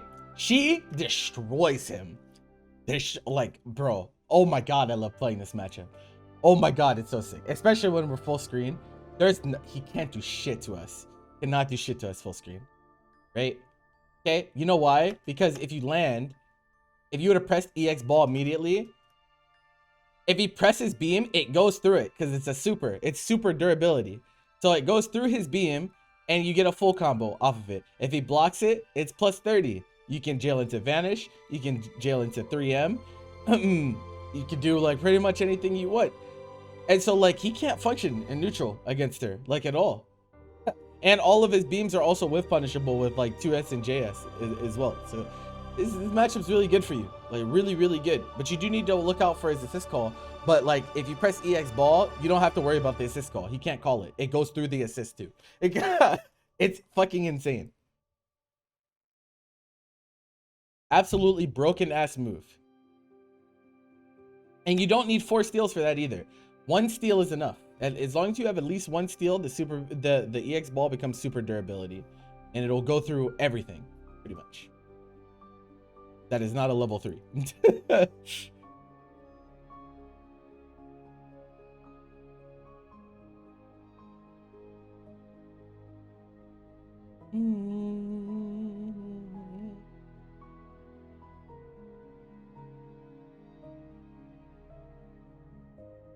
Good stagger. Good stagger. Like, he has no business getting hit here. Like, why is he pressing here? I don't understand. Okay, a little bit of feedback. Same feedback for Curse as well. So, like, when you guys are going same side, you want to get a little bit further to the left. Just a tiny bit further. You're undershooting just a tiny bit. Because, like, what happens is that your opponent's standing hurt box will like push you. Like it's weird when you do this, Oki.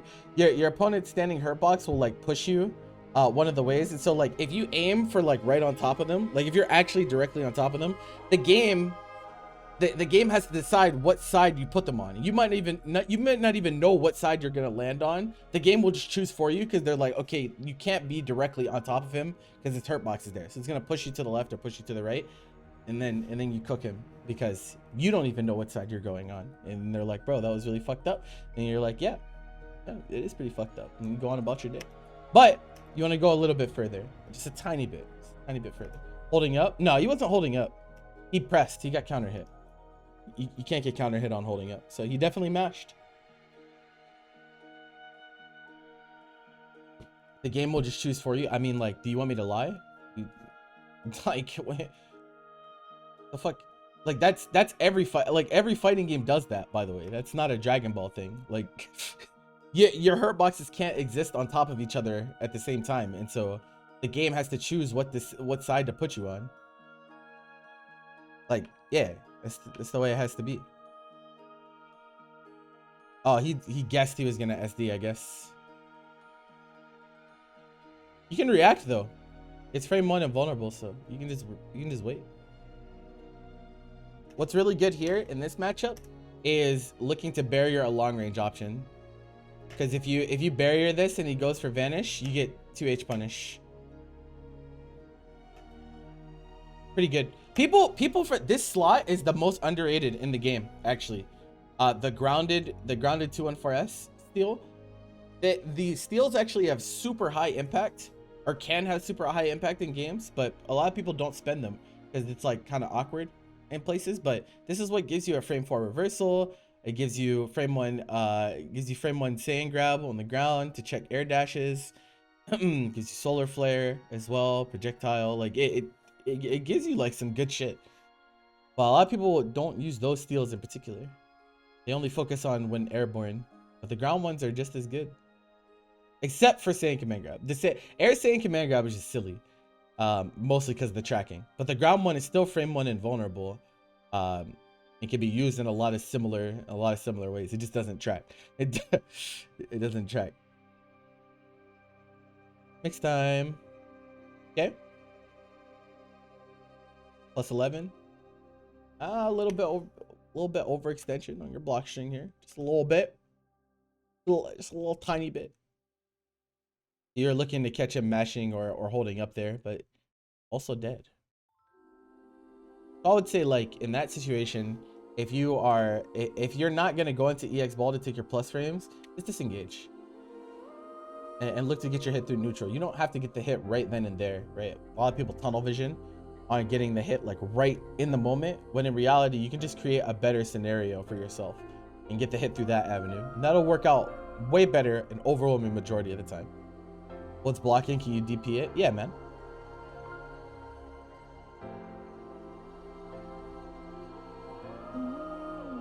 Oh, nah.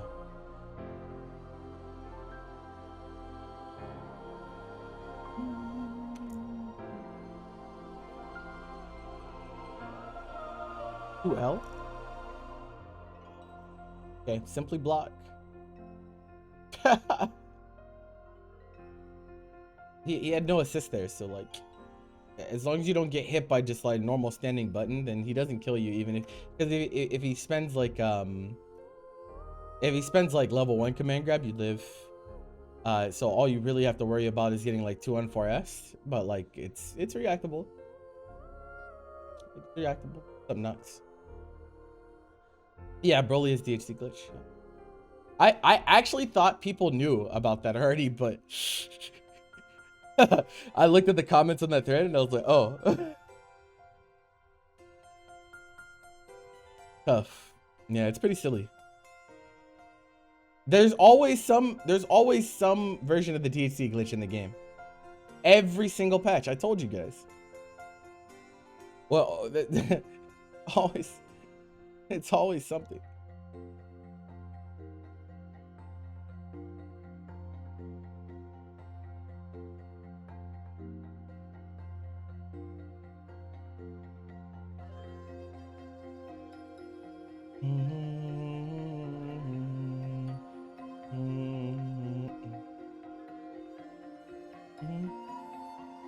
Oh my god, if you don't level 3 him, I swear to god. Okay.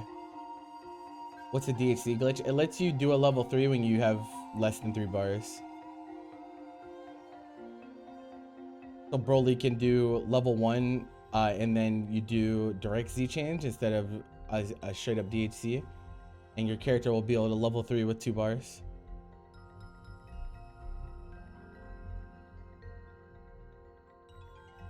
This looks pretty funny.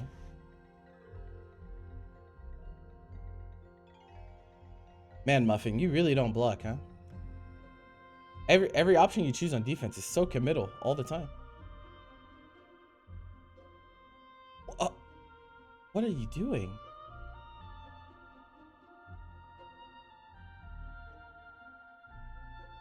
Nice 2H. Okay. Honestly,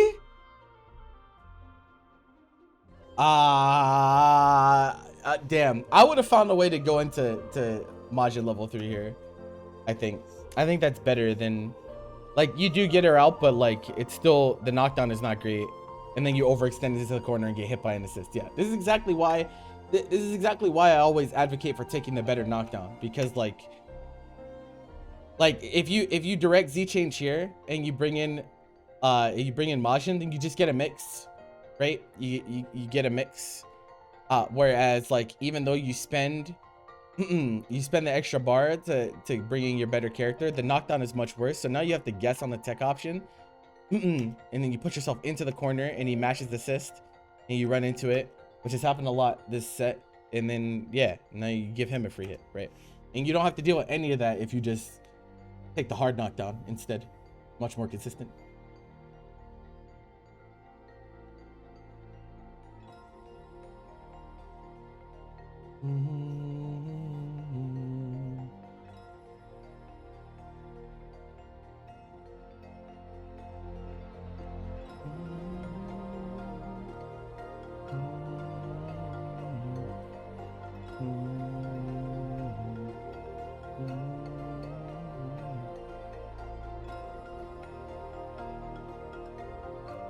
Smoked.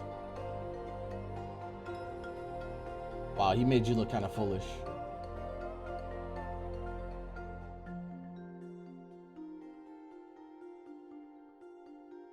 That's yikes. That's yikes. All right, listen here, Muffin. All right. Block. Okay. That's the first bit of feedback. You don't block. You don't block at all. Every time you get put in a block stun, you're mashing something, you're pressing reversal. Okay, gotta learn how to block. And the reason you have to learn how to block is because if you don't learn how to block, then your opponent's gonna get free hits on you without even mixing you. If your opponent is in with a solo character and just doing a block string and you're getting hit for no reason, right? You're getting hit and you're giving them a free hit. So they don't even need to have their assist to hit you. You need to make your opponent spend resources to mix you. That's how you play the resource exhaustion in Dragon Ball FighterZ. If they're mixing you without an assist and you're eating just free hits on like staggers and shit, then you will never win. You'll just explode over and over and over again and be pretty frustrated. So you gotta learn how to block. That's the first thing. Second, overextensions on offense in a big way. Your resource management is not very good. You're mashing assist pretty much off cooldown. And I would like to point out that this exact feedback I gave to Hikari as well, because he also has a problem where in every situation he's like mashing his assist as long as it's available. It's just mashing it all the time, right? And that's really bad. It's really bad to do, because you need to be focusing on quality over quantity. It's not like, oh, if I just mash my assist this many times, eventually one will land. You will run into people that are just really good at dealing with assist calls, and they're good at calling out bad assist calls. And so like, you're just mashing that shit. It's not getting anything done for you. You want to focus on calling them where they have maximum effectiveness, and then they'll get a lot more done for you. You'll catch them getting hit by a random assist call, or you'll force them into block stun and you can start running your string. But if you're just mashing it off cooldown in every defensive situation just because you don't want to block, it all goes back to blocking, like I said, then your assists are just not going to do anything for you, and they're going to feel really underwhelming. And so you should work on your assist calls as well, and focus on answering your opponent's assist calls as well, because you're running on the ground, like you're just running forward into his assists a lot, and they're gonna press assist. They are going to, and so you can stay on the ground and reflect them. You can go airborne to avoid them. There's a lot of different ways to deal with assists, but you have to be aware. You have to be aware of what he has available, and then be ready. If you're not, then you're just gonna get hit by random assist calls. And like I said before, if you can't answer your opponent's raw assist calls, you will not win in Dragon Ball FighterZ. You just won't. You just won't win, right? It's just too easy of an avenue to win if you don't answer, standard assist calls. So that's really important. when you're like block stringing someone, when you're block stringing someone, think about what happens after, right? So if you're running a block string and you're like, okay, I have an assist, I'm gonna run a mix-up. That's fine. That's how most block strings are run in this game. However, if you're running a block string and you don't have an assist, and you're staying in and trying to re-stagger over and over and over again, you must realize that every single time that you try to push advantage where there is an advantage, you leave gigantic risk open for yourself. You leave yourself open to reversal, to tags, to reflect, right? Because you don't have that assist in the back to cover yourself. And for that reason, your opponent is more willing to disrespect your block strings because there are less things that are just safe because you don't have the assist available. And so it doesn't make sense for you to, burn all your resources, then go in and try a block string, and then go all the way through your block string resource too. So like you go all the way through your L's, your M's, your H's, and then try to re-stagger, right? And that's what we saw you get, reflected. That's when we see you get super dash over the top, right? And that's because your opponent is like, okay, he's exhausted every single resource available to him. This is a good challenge. And then they challenge and they get the hit because that is what a good challenge is. And so like sometimes I think you should learn to disengage, because if you're in and you're staggering or whatever, or you're block stringing, you're not getting your assist back because your opponent has to leave blocks down for 20 frames in order for your assist recovery to start. You can just be like, okay, well, I'm just gonna reset back to neutral. That is fine.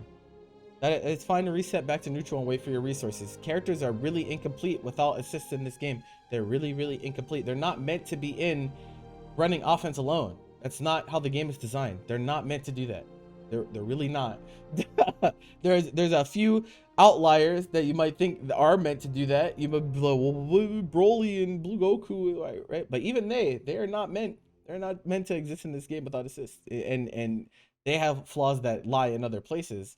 But like, you're not meant to just try to run offense alone. This it's just not a good strategy. And so you want to make sure that you're making your assist calls count for more. You're gonna find yourself winning neutral a higher percentage of the time, and you're gonna actually have a resource to run your block string. Because what's happening is you're burning your assist and then going in afterwards, and so like you have nothing.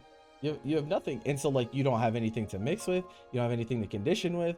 You're just pressing unsafe ass buttons on block, and your opponent is mashing on you and you're dying, right? And so like, if you're gonna solo pressure, you need to know when to stop. You need to know when, okay, this is getting kind of dicey, this is unsafe, I'm gonna disengage and wait for my resources to come off cooldown. The game is designed around the assist.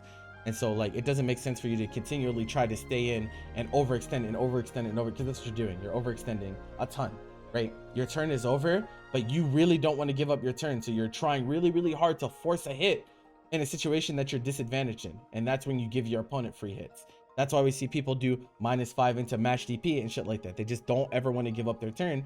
And we have seen it turn out really, really badly for people. We've seen people lose entire sets for doing -5 into DP, right? This is the same type of deal. You're overextended. You are unable to cope with giving up your turn, and so you're choosing really, really high committal things that don't really have that much reward either, and you're dying for it. And so that's really important. So I think you should work on that in a big way. When you're playing like long range and neutral, don't be afraid to use your long range tools. Don't be afraid to key blast, right?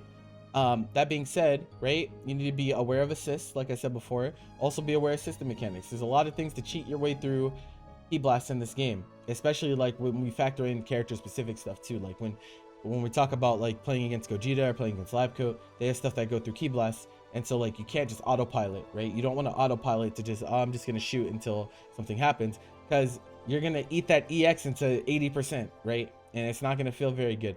And so you want to pester them with the key blast to just establish that long range presence, but never tunnel vision, right? Don't ever tunnel vision. If you tunnel vision on one option, the moment your opponent chooses something that's not that option, you're screwed. You're absolutely screwed.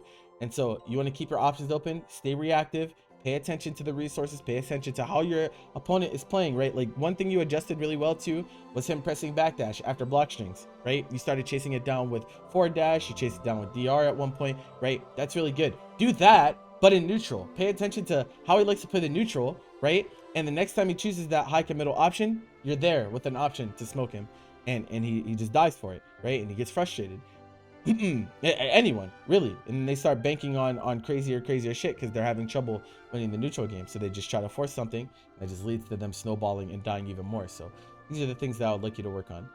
Also, like, try to play less PS4 if you can, because that shit is garbage on netplay, but you know, it is what it is. All right, that is it for today.